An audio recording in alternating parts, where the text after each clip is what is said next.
두 번째 파트 살펴보겠습니다. 7장부터 보면 굉장히 구체적인 상황이 나왔어요. 7장 앞부분에 보시면 이 설교는 누구에게 하는 거예요? 기본적으로 7장부터 12장까지 설교 두 편이 나와 있는데, 일단 첫 번째 설교는 누구에게 하는 설교냐면 유다 왕 아하스에게 하고 있는 설교죠. 그렇죠? 7장 앞부분에 그냥 나와 있죠. 이게 아주 구체적인 상황이 있죠. 어떤 상황이 있다고 얘기하고 있어요. 지금 이들이 겪고 있는 상황은 북이스라엘과 아람이라는 두 나라가 연합군을 만들어서 지금 아하스의 유다를 쳐들어오려고 하고 있는 상황이죠. 그 얘기를 듣고 아하스는 지금 마음이 떨리고 있는 상황이에요. 근데 그때 아하스가 생각했던 1차적인 계획은 뭐였냐면, 아람의 뒤에 있는 나라가 그 당시 아시리아였거든요. 아직 아시리아가 세계를 제패하기 이전이에요. 이제 강해지고 있는 중이었어요. 아시리아에게 내가 돈을 줘서 재물을 바쳐서 아시리아가 아람 뒤를 치게 해서 이 연합군이 내려오지 못하게 하자라고 하는 게 지금 아하스가 생각하고 있는 유일한 방법이었어요. 이렇게 해야 되겠다라고 생각하는 방법이었단 말이에요. 그런 생각을 가지고 있을 때 지금 이사야가 아하스 앞에 나타난 거죠. 그래서 아하스 앞에서 하고 있는 이야기가 7장부터 이어지는 설교예요. 앞에 나타나서 뭐라고 얘기해요? 두려워하지 말라고 얘기하죠. 걔네 둘이 뭐야? 두 나라가 동맹을 해봐야 불에 탄 그 연기 나는 두 부직갱이에 불과해. 막 얘기해. 여러분, 연기 나는 부직갱이가 뭔지 아시죠? 이게 나무가 한번 타다가 나왔어요. 그러면 툭 건드려줘도 툭 부러지잖아요, 사실은. 그러니까 그게 힘이 없잖아요. 그러니까 걱정할 필요가 없어. 걔네들은 하나도 무서운 존재가 아니야 라고 얘기하고, 네가 하나님을 굳게 의지하면 하나님께서 너를 이 문제에서 건지시는 것을 경험할 거야 라고 이사야가 얘기를 하죠. 그렇죠? 그런데 뭐라고 얘기해요? 이 표현이 전 되게 좋은데, 9절에 보면 너희가 굳게 믿지 아니하면 굳게 서지 못하리라 라고 얘기하죠. 그렇죠? 굳게 믿어라. 그러니까 지금 뭐라는 거예요?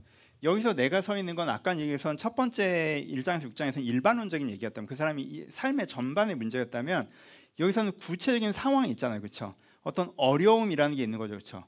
이런 삶의 어려움에서 네가 하나님을 방법으로 해서 하나님을 통해서 이 문제를 해결하려고 해야 돼라는 거죠. 그렇죠? 지금 이사야가 권면하는 건 하나님으로 이것을 해결하려고 해. 하나님께 여쭤보고, 하나님 제가 어떻게 할까요라고 묻고, 네가 회개하고 결단하고 이런 식으로 해. 그럼 내가 너를 다 해결해 줄게 하는, 하나님과 함께 코스웍으로 이걸 해결을 해라고 하는 게 이사야의 권면이죠. 뭘 하면 안 된다고 얘기해요? 이 어려움이 왔음에도 불구하고 여전히 아시리아에게 돈을 줘서 해결하려고 하는 세속적인 방법으로 이것을 해결하려고 하면 안 돼. 지금 이 상황에서는 그렇게 하면은 이를 훨씬 더 악화시키는 결과가 될 거야 라고 하는 게 이사야가 지금 얘기하고 있는 부분이죠. 그렇죠? 그런데 아하스가 뭐라고 얘기해요? 그래서 이사야가 뭐라고 얘기해요? 안 믿기면 징조를 구해 라고 얘기하죠. 그렇죠? 안 믿기면 표적을 구해. 보여줄게. 믿음을 줄게. 네가 믿을 수 있도록 뭘 줄게 라고 했더니, 표적 안 볼래요 그러죠. 왜? 난 안 믿을 거니까. 좀 안 믿을래요. 그러니까 아하스는 마음을 굳힌 거지.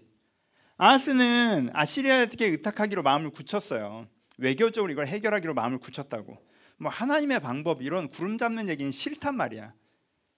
여러분 역대기랑 열왕기를 기억하시면 이게 되게 너무너무 중요한 지점이었죠. 아하스가 이때 여러분 기억나시죠? 아시리아에게 그 돈을 갖다 바치고 뒤를 치게 해요. 그 다음에 아시리아한테 견학 갔다가 아시리아한테 반해가지고 그때 아시리아 신앙을 다 가져와서 우상으로 도배를 시켜버리죠. 그렇죠? 그럼 그 전이에요. 여기서 이설교의 은혜 받아서 그래 내가 한번 굳게 믿어볼까? 라고 했으면 역사가 바뀌었을 거라고. 근데 여기서 어려울 때 하나님을 의지하지 않고 세속적으로 의지하니까, 그리고 당장 이 상황은 대충 넘어갔거든요. 그러니까 자기 생각에는 자기 방법이 맞았다는 거야. 그러니까 아시리아한테 더 심취하고 아시리아 따라하다가 아시리아한테 죽을 뻔하죠. 그렇죠? 그 장면이 나와 있는 거예요. 그 역사적 장면을 생각하면서 읽으셔야 돼요. 이 부분은. 그러니까 설교라고 말씀을 드렸잖아요. 그러니까는 지금 설교라는 걸 생각하고 각각이 완전히 어떤 면에서는 단절돼 있다. 주제적으로는 완전히 연결돼 있지만 내용적으로는 단절돼 있다는 걸 인지를 하고 읽으셔야 헷갈리지 않고 이사야서를 읽어가실 수가 있고, 이 부분에서는 그게 강조되죠. 그래서 지금 이사야가 제시하는 표적이 뭐예요? 처녀가 이태하여 아들을 낳을 것이 임마누엘이라 라고 하나가 얘기하고요, 내가 아들을 낳은 다음에 마을살레 하스바스라고 이제 얘기하고, 아이에 대한 두 가지 표적을 얘기하죠. 그렇죠? 두 가지 표적을 얘기하는데, 하나는 이제 그 면전에서 아하스한테 그 설교를 마무리하는 게 7장이고요. 그 다음에 집에 와가지고 다시 그 설교를 사람들한테 전하면서 마을살레 하스바스 설교를 하지만 같은 설교로 연결되는 거죠, 그렇죠? 그래서 이제는 두 가지 표적이 다 뭐예요? 그냥 시간에 대한 표적이에요. 시간에 대한, 기본적으로는. 그러니까는 이 여자애가 잉태해서 아이를 낳아 그때쯤 몇 년 걸리잖아요, 그렇죠? 그럼 그때는 남북 그 연합군이 아라비아랑 아람과 이스라엘 연합군이 그때 이미 무너져 있을 거야. 마을살레 하스바스. 우리 애가 태어나서 아빠 엄마 할 때쯤 되잖아. 그러니까 몇 년, 2, 3년 걸리겠죠. 그럼 2, 3년 뒤에는 걔네들이 무너져 있는 걸 네가 볼 거야. 지금은 너무 무서워서 어떡해 라고 했던 애가 그때 아무것도 아닌 걸 볼 거야. 그때 네가 뭘로 믿어야 돼? 그걸 이룬 게 아시리아가 아니라 하나님이란 걸 믿어야 돼. 지금 이 얘기예요. 관점의 충돌이죠. 그러니까 이게 여러분 되게 역사적으로 중요한 부분이 뭘 그린 거예요? 아시리아의 성공을 어떻게 해석할까가 그 당시 유대인들한테 굉장히 중요한 이슈였다는 거예요. 그렇죠? 그러니까 이 논리가 있는 거예요. 아시리아가 세계적인 제국이 됐잖아. 아시리아의 신이 맞는 거지. 목사님, 예수 안 믿고 이렇게 잘 사는 사람이 많아요. 세상 이렇게 돌아가요. 예수 믿는다고 하는 사람 별거 없던데요. 이 논리가 있단 말이야. 그렇지? 그럼 그걸 어떻게 바라봐야 되는가에 대한 해석도 여기서 들어가는 거죠. 어쨌든 여기서는 이 두 가지 예표는 뭐예요? 이 예표를 쓰는 이유가 뭐냐 하면 지금 여자예요. 처녀예요. 지금 남편도 없어. 그럼 제로 상태잖아. 근데 얼마 뒤에 아이의 엄마가 돼 있어. 거기에 없던 애가 생겨. 이게 사실은 이 지점에서는 기적이죠. 그렇죠? 아예 없던 게 생겼단 말이야. 그렇지? 그리고 애가 태어났어. 그래서 에에 이러고 앉아있어. 사람 같지 않았단 말이야. 근데 얘가 어머니, 아버지 한단 말이야. 그럼 이게 기적이라고. 그런 것처럼 지금은 없는 것 같지만, 지금은 그 북이스라엘과 아람의 연합군이 너무 강대해서 네가 아무것도 할 수 없을 것 같지만 어느 시점인가 너무 자연스럽게 그게 돼 있을 거야. 근데 그때 이걸 잊어버리지 말고 이게 기적이고 하나님이 하신 것이라는 걸 기억해야 돼 라고 전하는 거예요. 그러니까 그들이 3, 4년 뒤에 가서 그때는 이렇게 미리 얘기를 하셨었지. 진짜 이게 자연스럽게 됐지만 기적이네. 하나님이 하신 거네 라고 얘기하는 사람이면 이 코스로 갈 수 있는 사람이 되는 거고, 이 얘기를 싹 잊어버리고 아시리아가 한 거야. 이렇게 되면 이제 하나님이랑 멀어지는 거죠. 그렇죠? 이렇게 예표를 두 개를 지고 하나님께서는 어떻게 하실 거다? 남북 그 연합군을 그 북이스라엘과 아람 연합군을 무너뜨리실 것이다라는 예언을 하는 거죠, 그렇죠? 근데 여기서 이제 이게 슬퍼지는 게 뭐냐면 7장 이게 재밌어요. 7장 앞부분에는 이사야가 따뜻하게 얘기하는 거잖아요. 굳게 믿어. 그럼 굳게 설 수 있어. 그럼 안 믿을 건데요? 안 믿을 거구나. 그럼 넌 이쪽이라는 거지? 하면서 같은 얘기를 하는데 톤이 바뀌죠. 근데 네가 안 믿어도 하나님께서는 그 연합군을 무너뜨리실 거야. 네가 안 믿어 무너뜨리실 거야. 아시리아는 몽둥이를 통해서 그 연합군을 무너뜨리실 거야. 네가 무서워하던 걔네들이 다 무너질 거야. 근데 너 지금 안 무너졌잖아. 그날 너도 같이 날아갈 거야. 아시리아가 너도 무너뜨릴 거야. 네가 지금 여기를 선택했으니까. 아시리아를 의지하는 걸 선택했으니까. 라고 설교 톤이 바뀌는 거예요. 그래서 7장은 이 맥락을 못 읽고 읽으면 뭔 말이야? 약간 이렇게 되는 거예요. 갑자기 톤이 이렇게 흔들려 버리니까.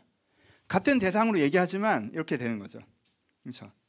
하나님께서 내가 너와 함께 굳게 믿으면 굳게 설 수 있어. 안 믿을 건데 오케이.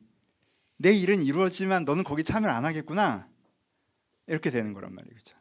그래서 여기서도 선택의 중요성이 되게 말씀하시죠. 그러면서 이게 되게 재밌는 게 이게 재밌지만 무서운 거예요. 여러분 14절에 처녀가 잉태하여 아들을 낳을 것이 이름을 임마누엘이라 하라 라고 할 때는 따뜻하다고, 하나님이 너희와 함께 하셔, 하나님께 너를 지키실 거야 이 뜻이잖아요. 그렇죠? 그렇죠? 되게 따뜻하다고. 근데 뒤에 보세요. 10절에 8장 10절에 너희가 함께 계획하라. 근데 끝내 이루지 못하리라. 끝내 시행되지 못하리라. 이는 하나님이 우리와 함께 계심이라. 이렇게 얘기해요. 9절에 민족들의 함성을 질러보아라. 끝내 패망하리라. 그래 네 생각대로 해봐. 어디 하나님이 너랑 함께 하시기 때문에 그렇게는 안 돼 라고 얘기하는 거예요. 아까 얘기했던 이렇게 가서는 안 돼. 하나님이 함께 하시기 때문에. 여러분 하나님이 함께 하시면요 동일해요. 근데 여러분 하나님이 함께 하시는데 여러분들이 하나님의 반대편에 서잖아요. 그럼 하나님이 함께 하시면 여러분들이 화로 다가오겠지. 하나님이 함께 하시는데 여러분들이 하나님과 같은 편에 서잖아. 그럼 하나님이 함께 하시면 여러분들이 복으로 다가오겠죠. 라고 하는, 네가 이걸 선택해야 된다. 어떤 때 네 인생에 어려운 문제가 생겼을 때 하나님과 함께 그걸 해결하기로 선택을 해야지, 네가 세상적인 방법으로 이거 해결하기를 선택하면 안 된다라고 하는 게 이 부분의 가장 핵심적인 메시지죠. 그렇죠? 이것도 같이 기억하셔야 돼요. 여러분, 첫 번째 설교에서는 일반적인 상황에서 일반적인 삶의 기준이 세속적인 사람들이 있죠. 그렇게 하면 중장기적으로 하나님과 멀어지는 거예요. 그렇죠? 하나님의 일들이 그 사람의 인생이 이루어지지 못해요. 근데 또 하나, 평소에는 나름 하나님 뜻대로 살고 바른 기준을 선택하면서 사는 것 같다가 발등에 불 떨어지면 하나님을 의지하고 의탁하고 기도하지 않고 인간적인 방법으로 그것을 해결하려고 할 수 있죠. 그럼 그게 계기로 여러분들이 하나님과 멀어질 수 있어요. 그러니까 세상적인 방법을 아예 사용하지 말라는 건 아니에요. 하나님께 외교라는 전술을 주실 때도 있잖아요. 근데 여러분들과 하나님께 물으셔야 된다는 거예요. 인생이 어려울 때 하나님을 여러분들의 대답으로 삼으십시오. 세상에서 물어보지 말고. 그게 먼저 셔야 된다는 거예요. 기도하셔야 돼요. 정말 기도하셔야 돼요. 전 가끔 인생의 가벼운 문제는 주님께 매달리면서 오랫동안 심사숙고했던 사람이 인생에 진짜 어려운 문제가 생길 때 기도 안 하는 걸 볼 때가 있어요. 그때 내 신앙의 바닥이 드러나는 거예요, 여러분. 인생에 진짜 어려운 문제가 생겼을 때 하나님께 기도하셔야 돼요. 이거 내가 어떻게 해결해 갈지. 사실 그게 이 부분의 가장 핵심이라고 할 수 있습니다. 그러면서 무슨 말씀하세요? 평강의 왕 얘기가 나오죠, 이제부터.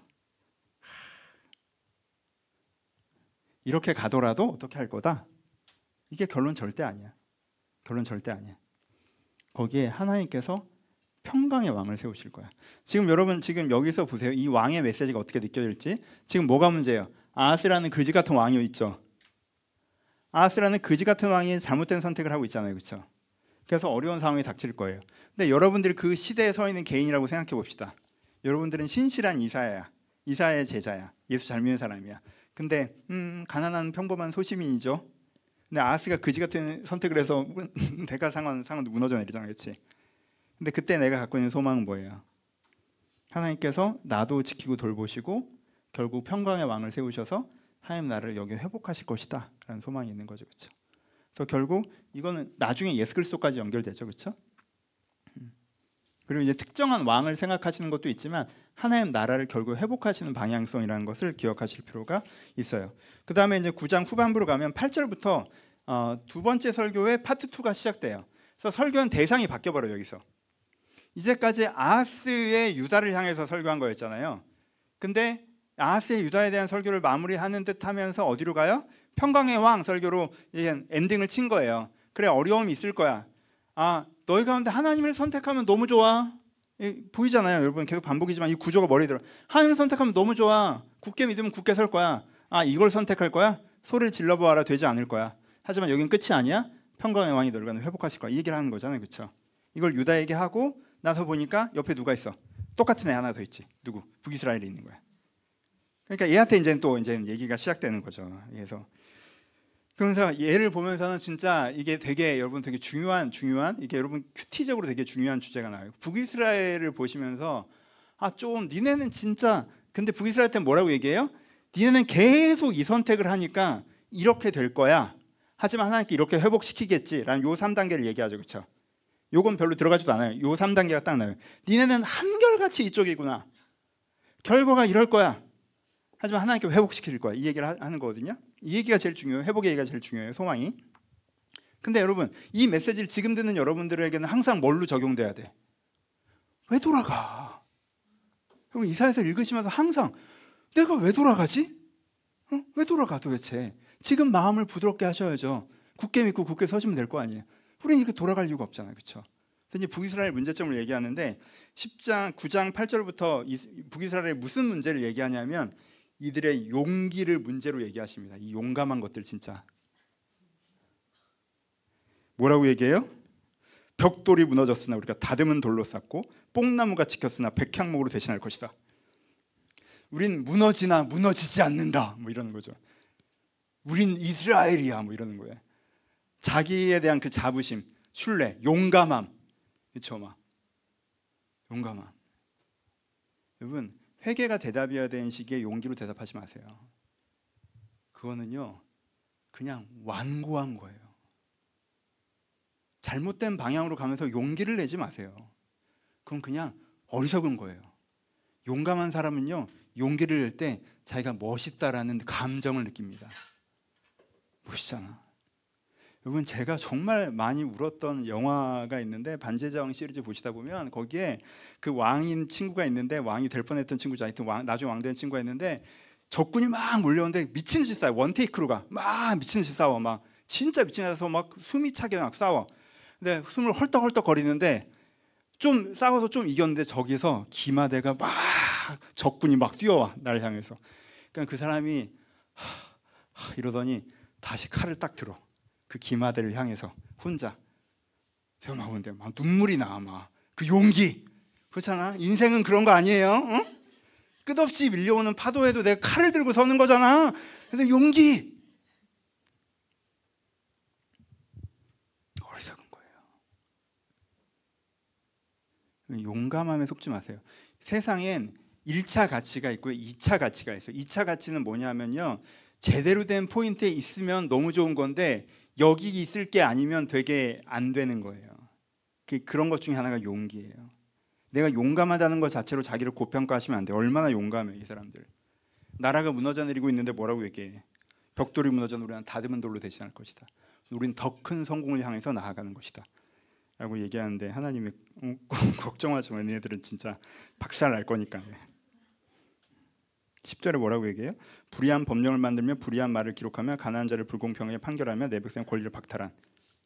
너희는 아예 법 자체가 불의해. 니네 문제는 불의의 문제인데, 네 인생을 향한 기준점이 잘못되어 있는데 네가 용기를 낸다고 뭐가 해결될 것 같니? 라고 얘기하시는 거죠. 그렇죠? 그래서 하나님께서 그들에게 14절에 여호와께서 하루 사이에 이스라엘 중에서 머리와 꼬리와 종려나무 가지를 끊으시리니, 그냥 이 사람들이 미국의 인적 자원에 대해서 무너져 내릴 것, 자식이 미웠던 역량이 사라질 것이라고 얘기해요. 그렇죠? 그 부분에 대해서 얘기하십니다. 그러니까 유다와 북이스라엘의 이 캐릭터를 아시겠죠? 유대인들은요, 옛날부터 자기가 되게 잘난다 생각했던 것 같아요. 그렇지? 근데 민족 자체가 좀 잘나기도 했잖아. 그렇죠? 인적 자산. 그러니까 막 되게 난 할 수 있어, 이게 되게 강했던 것 같아요. 자기 역량을 믿는 게. 이때도 그러셨나 봐. 되게. 우린 할 수 있다. 하나님께서 그것을 끊으신다라고 얘기하신 부분들이 나옵니다. 그리고 얘기해요. 이거 아까보다 훨씬 빨리 하고 있죠? 그거 끝나가요. 두려움을 밀어넣으세요. 두 가지 얘기만 한번 해보세요. 그러면서 뭐라고 하세요? 그러면서 다시 한번 소망을 얘기하시죠. 그래서 이때 나오는 소망은 너무너무 구체적이죠. 처음에 뭐예요? 평화의 나라. 그렇죠? 독사굴에 아이가 손 넣고 장난쳐도 물지 않는. 그렇지? 이게 여기 나온 거야. 이게 아까 얘기했던 그 꿈이죠. 그러니까는 아시리아처럼 잘 되는 게 아니에요. 겉으로의 화려함이 아니야. 그래서 여기서 또 무슨 유명한 무절이나요? 물이 바다 덮음 같이 여호를 아는 것이 세상에 충만할 것이라. 그러니까 결국에는 니네가 이렇게 돼서 이렇게 되는 거지, 아니야. 여호와의 열심. 하나님은 실패하는 방향으로 움직이시는 분이야. 아니야. 하나님이 니네가 실패하고 니네가 어렵고 그거 다 그냥 과정이야. 니네가 잘못된 선택을 꾸준히 하니까 여기 네가 떨어지는 거지. 하지만 거기서도 하나님께서는 여전히 일하셔서 너희를 겸손케 하셔서 너희들이 하나님을 선택하게 하시면 거기서 평화의 나라, 독사굴에 아이가 손 넣고 장난쳐도 울지 않는 세상, 물지 않는 세상, 물이 바다 덮음같이 하나님을 아는 세상. 그러니까 이게 하나님 사랑, 이웃 사랑이죠. 물이 바다 덮음같이 하나님을 하나님 아는 식 온 세상에 충만하고, 우리 옆 사람끼리는 어때? 서로 사랑하는, 그렇지? 그렇죠? 사자와 어린 양이 함께 뛰노는 그 세상을 만들 거야. 나는 무조건 만들 거야. 이렇게 이쪽으로 가는 거야. 니네들이 선택하면 이리로 가는 거야. 그렇지? 이 얘기를 하고 계시죠. 그리고 하나 더 중간에 잠깐 얘기하시는 건, 근데 아시리아는 왜 이렇게 잘 돼요? 왜 우리가 덜 나쁜데 더 나쁜 아시리아가 이렇게 우리를 후드려 패요? 라고 얘기했을 때 이 아시리아 이슈에 대해서 하나님께서 설명하시는 거죠. 아시리아는 그냥 몽둥이야 라고 하는 거죠. 그렇죠? 여러분 보세요. 세상에 악한 자가 잘 되는 것을 볼 때 여러 가지 얘기들을 하시는데, 여러분 세상에 선한 자가 아예 없다고 쳐봅시다. 그러니까 상대적으로 선하고 이런 거 말고 하나님의 사람으로 사자 어린이와 함께 뛰놀 만큼의 신앙이 있는 사람이 없어. 지금 이 시대가 그렇죠. 하나님을 롤모델을 보여줄 만큼의 신앙이 있는 사람은 없어. 그러면 그 상태에서의 세상은 어떻게 돌아가나? 그 상태의 세상은 어떻게 돌아가면요, 나쁜 놈들 10명이 있어요. 너무 많다. 10명, 6명만 하자. 6명 있어. 근데 이 6명의 악함을 어떻게 하시겠습니까? 라고 막 그래. 이 악함을 그대로 둘 수는 없어. 근데 선함으로 얘네들을 변화시킬 사람도 없고 선함을 가지고 얘네들을 징계할 사람도 없어. 그럼 하나님 어떻게 해야 돼? 일단 네가 해봐. 하고 얘를 힘세게 해. 그리고 얘가 요 5명을 이제는 심판하죠. 블레셋, 아람, 북이스라엘 다 혼나. 그리고 맨 마지막에는 와 그럼 얘는 왜 그래요? 너는 맨 마지막에 혼내는 거지. 아시리아가 여러분 100년도 못 가서 망하죠. 그렇죠? 그런 거예요. 이게 여기 쭉 맞아 여기 한 6명 맞아야 돼. 그러니까 7명이 맞아야 돼. 근데 내가 7명 뭐 하늘에서 불을 내리는 것도 번거롭고, 홍수는 안 한다고 했고, 그러니까 방법도 애매하고, 야 애들 좀 때리고 와. 쭉 때리고 왔어. 이제 네 차례야 엎드려. 이런 거예요. 그 현상이라고 현상이. 하나님께서 세상이 악할 때 갑자기 그냥 알렉산더를 쓰셔서 한번 확 밀죠. 그리고 알렉산더는 사라져요. 현상이라고 한번 일어나는. 바벨론도 마찬가지였고. 그나마 유지했던 제국은 뭡니까? 페르시아죠. 페르시아는 이 모든 나라보다 선했죠. 그렇죠? 그런 부분들이라는 거야. 악함이 횡행하는 세상에서 하나님이 살아계실 때 세상이 어떻게 굴러가는가? 그럼 저는요? 너 교회 다니는데 돈 좋아하고 노는 거 좋아하는 애? 내가 널 어떻게 쓸까? 저를 몽둥이로 쓰시고 막 때려잡으시면 좋을 것 같은데요? 마지막에 심하게 맞는데 괜찮겠니? 심하게 맞는데? 미차례 되면 심하게 맞는데 아시리아 없어지는 거 안 봤어? 괜찮을까? 그냥 여기서 좀 어렵고 겸비하고 성숙하고 이것도 나쁘지 않은 것 같은데? 그 포인트 되시는 거죠. 그렇죠? 마무리. 그래서 여기서도 같은 구조입니다. 그렇죠? 이제는 막 이사야의 그 기본 구조가 다 보이시죠?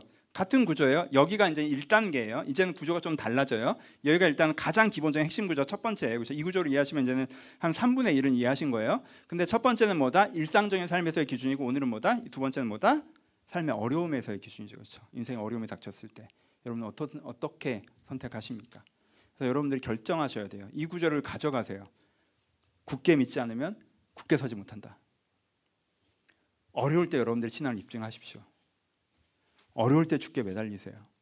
욕심을 갖고 매달리는 뜻이 아니라 하나님 여기서부터 내가 어떻게 지나가야 되는지 세상이 알려주는 답을 정답이라고 딱 움켜잡은 다음에 전 표적 안 구해도 돼요. 아시리아한테 할 건 이렇게 하지 마시고 저 안 어려워요. 이렇게 해결하면 되니까라고 하지 마시고 내 인생의 어려움에서 하나님을 내 인생의 정답으로 삼고 굳게 잡으심을 말미암아 굳게 섬으로 말미암아 굳게 잡아서 굳게 서실 수 있는 여러분들이 되셨으면 좋겠습니다.